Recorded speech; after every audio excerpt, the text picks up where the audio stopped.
Giaprobahan og formal nga giila sa Regional Oversight Committee ang ikatulong drug-cleared barangay diha sa Mandaue City. Unsa kaha ang gibasihan? Ang detalye sa report ni Nico Sereno.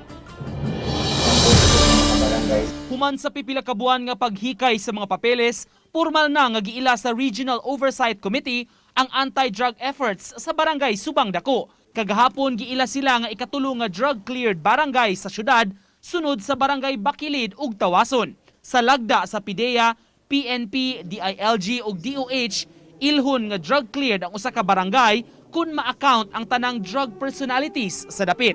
Sa Subang Dako, sukad 2016, gatusan na ka mga drug surrenderies ang ilang giatiman. Sa katapusan nga lista, 402 ka drug personalities ang napagraduate sa Comprehensive Outpatient Drug Rehab Program.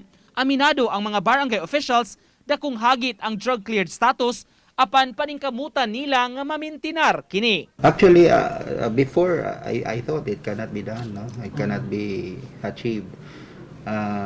But with the inspirations from the different national agencies, nga itong mga private partners, kaya ra man gid ay. Kaya ra gid. Lisod lang gid tinuod yun, as in. Really challenging on our part. Labi na gyud itong mga badlungon. Muna akong gitawag mga anghel sa barangay. Pero wala gid na sir atong ipatawag ang PIDEA ug ang PNP muna nga ni-comply sila.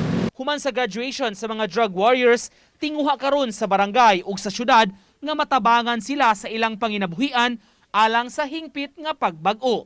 Samtang gipasigarbo sa dakbayan, ang pag-ila nga drug cleared ang Subang Dako, usa sa labing dako ug progresibong barangay sa Mandaue. Kung makaya kuno sa maong barangay, walay rason nga di kini mahimo sa ubang lugar. Ang Subang Dako, which has the biggest number of drug surrenderies, lisod gid unta kayo no to locate them o nya to imbitahon ng mga warriors maapil sa programa sa CBRP o nya maapil na sa aftercare nato.